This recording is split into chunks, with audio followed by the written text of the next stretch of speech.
और आज सुबह से ही पाकिस्तान में कश्मीर की भी चर्चा हो रही है।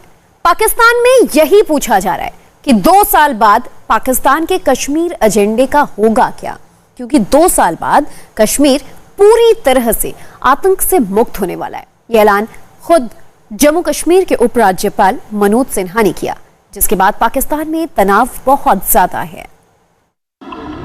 कानून व्यवस्था को लेकर के निश्चित रूप से कई लोगों को चिंता रहती है। उन्होंने बताया कि जम्मू नहीं, मैं आपसे कहना चाहता हूं कि अब स्थितियां काफी बदल गई हैं। कुछ लोग कोशिश कर रहे हैं, लेकिन हम आपको भरोसा देना चाहते हैं कि 2 वर्ष बाद जम्मू कश्मीर में आतंकवाद कहीं देखने को नहीं मिलेगा। इस दिशा में भारत सरकार काम कर रही है।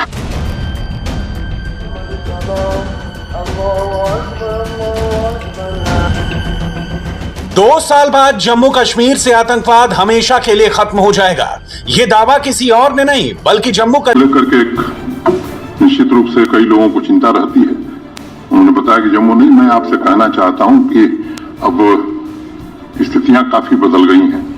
कुछ लोग कोशिश कर रहे हैं, लेकिन हम आपको भरोसा देना चाहते हैं कि 2 वर्ष बाद जम्मू कश्मीर में आतंकवाद कहीं देखने को नहीं मिलेगा। इस दिशा में भारत सरकार काम कर रही है।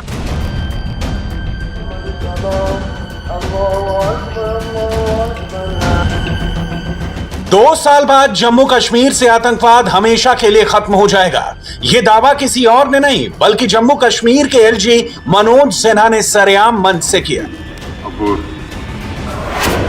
जिसका सीधा असर जम्मू कश्मीर की जनता, पाकिस्तान, आतंकवाद पर पड़ेगा।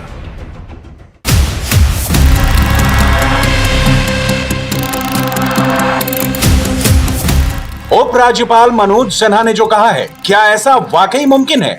क्या 90 के दशक से चले आ रहे आतंक के पास अब सिर्फ 2 साल का वक्त बचा है?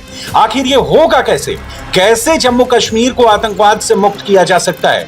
ये समझने के लिए पहले ये जानना होगा, आखिर जम्मू कश्मीर में आतंकवाद की बड़ी वजह क्या है?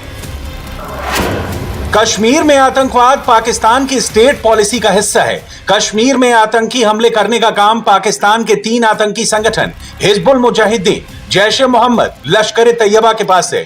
इन 3 आतंकी संगठनों ने कश्मीर में अपनी अपनी आतंकी फ्रेंचाइजी खोल रखी है, जिसमें जमियत उल मुजाहिदीन, हरकत उल जिहाद अल इस्लामी, अल बद्र शामिल है।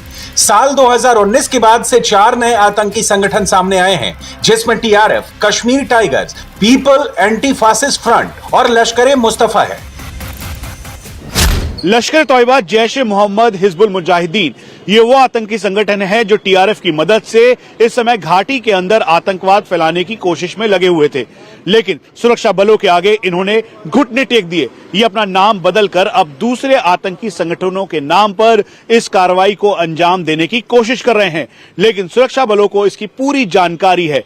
ठीक वैसे ही जैसे इस समय जैश ए मोहम्मद आतंकवादी संगठन अंतर्राष्ट्रीय लेवल पर घोषित हो चुका है और मौलाना मसूद अजहर ग्लोबल टेररिस्ट है, इसीलिए वो लश्कर ए मुस्तफा के नाम पर अपने आतंकियों की सरपरस्ती में लगातार आतंकी वारदात करने की कोशिश कर रहा है।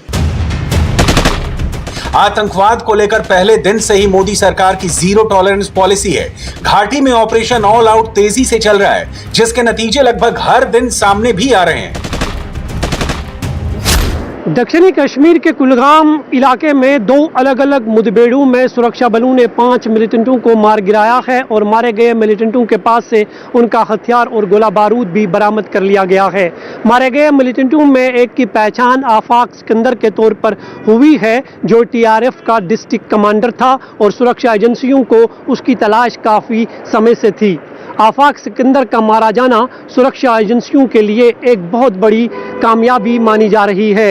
कश्मीर घाटी में 5 अक्टूबर को जो कश्मीरी पंडित और नॉन लोकल्स की किलिंग्स हुई थी, उसके बाद पूरे कश्मीर में मिलिटेंटों के खिलाफ ऑपरेशंस बड़े पैमाने पर तेजी से शुरू कर दिए गए हैं। पिछले 24 घंटे में 5 आतंकी मारे गए। टीआरएफ का टॉप कमांडर सिकंदर लोन मारा गया। कुलगाम में सुरक्षा बलों ने 3 आतंकियों को ढेर किया। वहीं गोपालपोरा एनकाउंटर में 2 आतंकियों का सफाया हुआ। ये खबर भारत में ब्रेकिंग न्यूज बनी, लेकिन पाकिस्तान और आतंकी संगठनों के लिए सबसे बड़ी वार्निंग है। जम्मू कश्मीर में कैसे आतंक खत्म किया जा रहा है, वो आंकड़ों से समझिए। इस साल अब तक 145 आतंकी कश्मीर में मारे गए हैं, 55 आतंकी जिंदा पकड़े गए और 700 से ज्यादा ओवरग्राउंड वर्कर पकड़े गए हैं। आपने देखा होगा, सुना होगा, पढ़ा होगा, कश्मीर में आतंकी हमला हुआ, आतंकियों ने ग्रेनेड से हमला किया, सुरक्षा कर्मियों पर गोली चलाई, निहत्थे नागरिकों पर टारगेट किलिंग की। आतंकी हमले सिर्फ उस एक आतंकवादी तक सीमित नहीं होते, बल्कि उस हमले के पीछे पूरी एक चेन काम कर रही होती है। किसी भी आतंकी हमले के लिए 4 बातें सबसे जरूरी होती हैं: पैसा, हथियार, ऑन लोकेशन मदद और गोली चलाने वाला शख्स। अगर 2 साल के बाद आतंकवाद खत्म होगा तो इसका सीधा मतलब है कि इन 4 पॉइंट में से कोई 1 या 2 पॉइंट हमेशा के लिए खत्म कर दिए जाएंगे। लेकिन हम आपको भरोसा देना चाहते हैं। उपराज्यपाल मनोज सिन्हा ने जो 2 साल में आतंकवाद खत्म करने का दावा किया है, उसकी तैयारी 2014 से बेहद तेजी से चल रही है और अनुच्छेद 370 हटने के बाद से यह काम अपनी मंजिल तक पहुंचने लगा है। कश्मीर में आतंकी हमला करने के लिए पैसा पाकिस्तान से आता है, हथियार आईएसआई मुहैया कराती है, टारगेट भी वही सेट करती है, हमला करने के लिए शख्स को ट्रेनिंग आतंकी संगठन देते हैं और कश्मीर में हमला करने के लिए उनकी मदद OGW करते हैं। आतंकियों की मदद ओवरग्राउंड वर्कर्स करते हैं। दरअसल ये वादियों में अलग अलग जगहों पर छुपे हुए वो लोग हैं जो कि पूरी तरह से लॉजिस्टिक्स, साथ में आर्म्स, एम्युनिशंस और छुपाने के लिए हाइड आउट देने में आतंकियों की मदद करते हैं। इनके बिना कोई भी आतंकी वारदात संभव नहीं है, क्योंकि इन्फिल्ट्रेट कर आया हुआ आतंकी या फिर अगर किसी को नया रिक्रूट किया है तो इन्हीं ओवरग्राउंड वर्कर्स के पास जाकर वो हथियार या फिर गोला बारूद लेता है ताकि वो आतंकी वारदात को अंजाम दे सके। इसीलिए सुरक्षा बलों के निशाने में अब ये ओवरग्राउंड वर्कर्स भी हैं। जब से मोदी सरकार आई है, तब से कश्मीर में सेना को आतंकवाद के खिलाफ हर वाजिब निर्णय लेने की खुली छूट है, जिसने कश्मीर में आतंकवाद की कमर तोड़ दी है। साल 2014 में 110 आतंकियों का एनकाउंटर हुआ था, साल 2015 में 108, साल 2016 में 150, 2017 में 213, 2018 में 257, 2019 में 157, 2020 में 203 आतंकियों को मार गिराया गया। कश्मीर में आतंकवाद का सीधा कनेक्शन पाकिस्तान से है। हालांकि सिर्फ आतंकियों को खत्म करने से आतंकवाद खत्म नहीं होगा।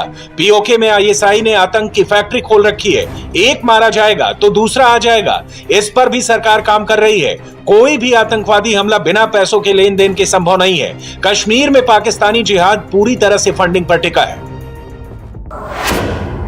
2019 में भारतीय सरकार ने टेरर फाइनेंसिंग मॉनिटरिंग ग्रुप तैयार किया, जिसका काम है टेरर फंडिंग और टेरर एक्टिविटी को मॉनिटर करना। 2019-20 में जम्मू कश्मीर की सुरक्षा के लिए करीब 9,000 करोड़ रुपए जारी किए थे। आम कश्मीरी बंदूक नहीं, शांति चाहता है। यही वजह है कि पाकिस्तान एलओसी पार से आतंकी भेजता था, लेकिन अब एलओसी पर फेंसिंग और निगरानी से बाजवा की ये चाल भी नाकाम हो रही है। 2017 में एलओसी से घुसपैठ की आतंकियों द्वारा 419 कोशिशें की गई थी, 2018 में 328, 2019 में 216, 2020 में 99 बार घुसपैठ की कोशिश हुई। कश्मीर में विकास होगा, जनता को रोजगार मिलेगा, साफ सुथरे चुनाव होंगे, आवाम मुख्य धारा से जुड़ेगी, तो लोग भी आतंकियों का विरोध ग्राउंड लेवल पर करने लगेंगे। ऐसा 2019 से शुरू भी हो गया है। इसकी बड़ी वजह केंद्र सरकार की कश्मीर के लिए स्पेशल योजना है। कश्मीर के लिए उड़ान हिमायत योजना शुरू हो चुकी है। महिलाओं के लिए सेवा योजना लॉन्च हुई है। प्रधानमंत्री कौशल विकास योजना के तहत लाखों युवाओं को स्किल ट्रेनिंग दी जा रही है। इसके अलावा वतन को जानो प्रोग्राम भी लॉन्च किया गया है, जिसके जरिए कश्मीरी पूरे देश में घूमकर पाकिस्तान का झूठ और हिंदुस्तान का सच समझ सकते हैं। पाकिस्तान हमेशा इस्लाम के नाम पर कश्मीर को इंटरनेशनल मुद्दा बनाता रहा है। इस्लामिक देशों की मदद से पाकिस्तान मजहब के नाम पर विवाद खड़ा करने की कोशिश में लगा रहता है, लेकिन कश्मीर में भारत की नई रणनीति ने पाकिस्तान को यहां भी मात दे दी है। दुबई और भारत के दरमियान एक मेमोरेंडम ऑफ अंडरस्टैंडिंग पे दस्तखत हो गए हैं, जिसके तहत दुबई जो है वो मकबूजा जम्मू और कश्मीर में वहाँ इंफ्रास्ट्रक्चर जो डेवलपमेंट है उसमें इन्वेस्ट करेगा। सिलात की बात है, लेकिन असूली एतबार से मैं समझता हूँ कि भारत को एक बहुत बड़ी कामयाबी मिली है जम्मू और कश्मीर के कॉन्टेक्स्ट में और पाकिस्तान के कॉन्टेक्स्ट में। अब जब ये मेमोरेंडम ऑफ अंडरस्टैंडिंग पे दस्तखत हो गए हैं तो बिल्कुल वाज़े करता है कि हमारी अब जो है ये मामला हमारे हाथ से निकलता जा रहा है और हम लगता कुछ यूँ है कि बस अंधेरे में अपने हाथ पांव हिला रहे हैं और हमें कुछ समझ नहीं आ रही, और इस वजह से हमारी अब कोई पॉलिसी रही नहीं। सच्ची बात तो ये है कश्मीर पे।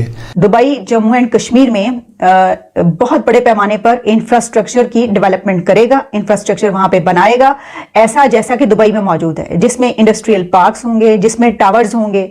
यानी अगर वो टावर्स बनाएंगे तो जाहिर है उनका जो लेवल है बनाने का वो तो आप जानते ही हैं, बुर्ज खलीफा और इस तरह के। इसके अलावा वहां पर पार्क्स बनेंगे, बिल्डिंग्स बनेंगी। तो ये बहुत बड़ा एक कॉन्ट्रैक्ट है, मैं ये समझती हूँ। तो फिर कश्मीर वहां का बहुत ज्यादा डेवलप हो जाएगा और जाहिर है कि उस सूरत हाल में वहां पर रोजगार निकलेगा, वहां पर फिर कोई किस तरीके से वहां पे उंगली उठा सकेगा। 2 साल के बाद जम्मू कश्मीर से आतंकवाद खत्म हो जाएगा, ये ऐलान मनोज सिन्हा ने जम्मू कन्वेंशन सेंटर में किया, जहां पर वो EEPC India northern region export कार्यक्रम में अवार्ड देने पहुंचे थे। और हम लगता कुछ यूँ है कि बस अंधेरे में अपने हाथ पांव हिला रहे हैं और हमें कुछ समझ नहीं आ रही, और इस वजह से हमारी अब कोई पॉलिसी रही नहीं।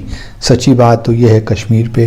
दुबई जम्मू एंड कश्मीर में बहुत बड़े पैमाने पर इंफ्रास्ट्रक्चर की डेवलपमेंट करेगा, इंफ्रास्ट्रक्चर वहां पे बनाएगा ऐसा जैसा कि दुबई में मौजूद है, जिसमें इंडस्ट्रियल पार्क्स होंगे, जिसमें टावर्स होंगे। यानी अगर वो टावर्स बनाएंगे तो जाहिर है उनका जो लेवल है बनाने का वो तो आप जानते ही हैं, बुर्ज खलीफा और इस तरह के।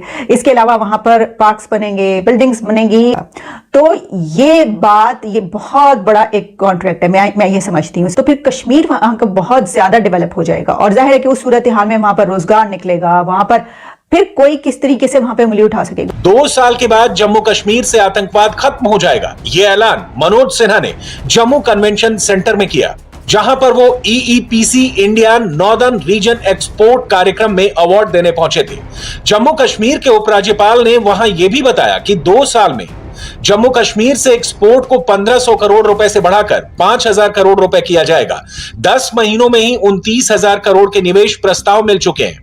जाहिर है मोदी सरकार ऑपरेशन कश्मीर को कामयाब बनाने की आखिरी चरण में है, जहां पर आतंकवाद का खात्मा भी होगा और कश्मीर में सबसे तेजी से विकास होगा।